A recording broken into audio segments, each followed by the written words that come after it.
타자 박스에서 확신이 부족하다.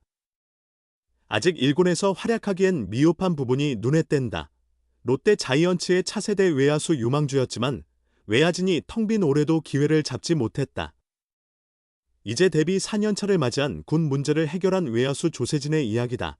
시즌 초만 해도 네이에스 황성빈, 윤동희로 이어지는 롯데 외야진은 탄탄해 보였다.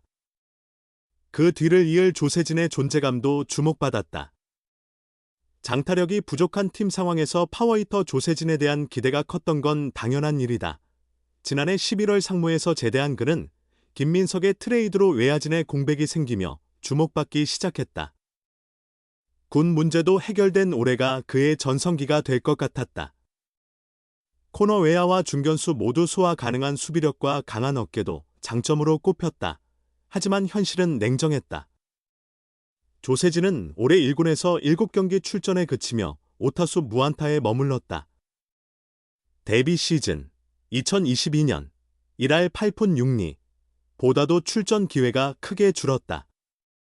세 차례나 1군에 콜업됐지만 4일에서 2주까지 체류하며 대수비로만 간간히 출장하거나 벤치를 지키는 경우가 대부분이었다. 황성빈과 장두석이 잇따라 부상당했을 때도 전준우가 좌익수를 맡았고 김동혁과 한승현 같은 신인들이 기회를 얻는 동안 조세진은 제자리를 찾지 못했다. 김태형 감독은 조세진의 기용을 망설이는 이유로 자신감 부족을 꼽았다. 공을 골라야 하는지, 적극적으로 타격해야 하는지 등 감독의 전략에 대한 이해도 부족하다고 지적했다. 2군에서의 조세진은 타율 2할 9푼 5리, 132타수 39안타, 5홈런 23타점 5패스 0.841을 기록 중이다. 상무에서 뛰는 한동희나 이재원에 비해 2군을 압도하는 재능이라 부르기엔 아직 부족함이 많다. 야심찬 조세진에게는 더욱 아쉬운 상황이다. 하반기가 변곡점이 될 수 있을까? 시작은 희망적이다. 지난 1일 김해 상동에서 펼쳐진 LG 2군과의 경기는 5회 말 롯데가 11호 앞선 가운데 폭염으로 조기 종료됐다.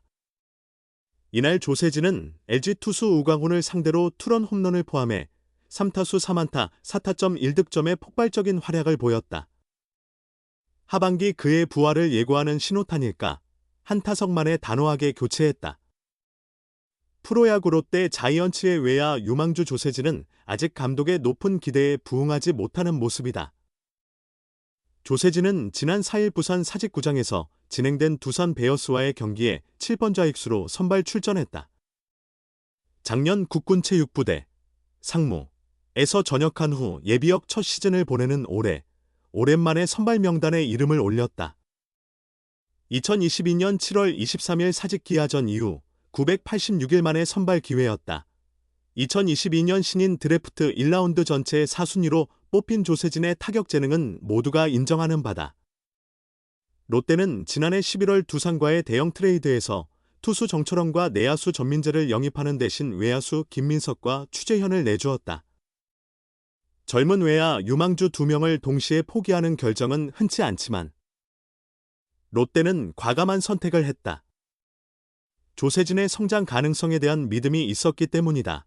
작년 상무에서 93경기 동안 타율 0.261, 303타수 79안타, 8홈런 54타점 5패스 776을 기록하며 퓨처스 올스타전 MVP까지 차지했다.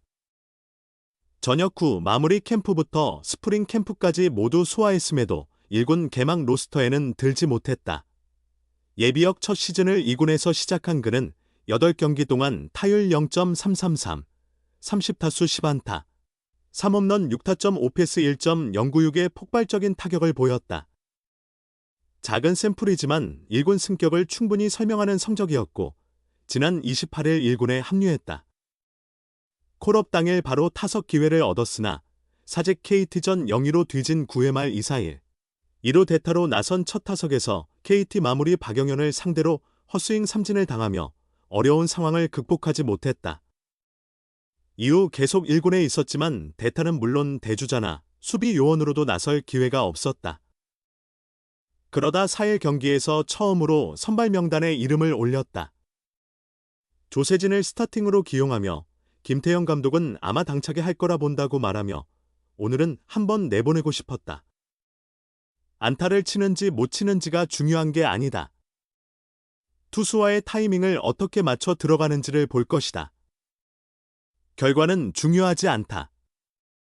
공을 쫓아가는 타이밍 싸움이 관건이라고 설명했다. 기다리던 첫 타석은 1회 말 곧장 찾아왔다. 윤동희의 적시 2루타와 유강남의 2타점 2루타로 3점을 올린 뒤였다. 2사 2루 상황에서 타석에 들어섰다.